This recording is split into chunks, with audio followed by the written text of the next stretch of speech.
আল্লাহ রব্বুল আলামিন উম্মতে মুহাম্মদকে লাইলাতুল কদর দান করেছেন।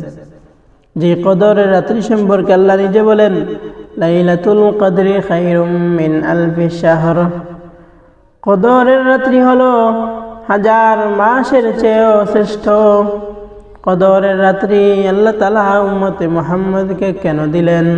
হাদিসের মধ্যে পাওয়া যায়, একবার আল্লাহর পয়গম্বর মুহাম্মদুর রাসূলুল্লাহ সাল্লাল্লাহু আলাইহি ওয়াসাল্লাম সাহাবায়ে কেরামদেরকে বলতেছেন যে, সাহাবায়ে কেরাম, বনি ইসরাইলের মধ্যে একজন ব্যক্তি আছে, যে ব্যক্তি 1000 মাস যুদ্ধ করেছে। সাহাবায়ে কেরাম বললেন, নগো আল্লাহর পয়গম্বর,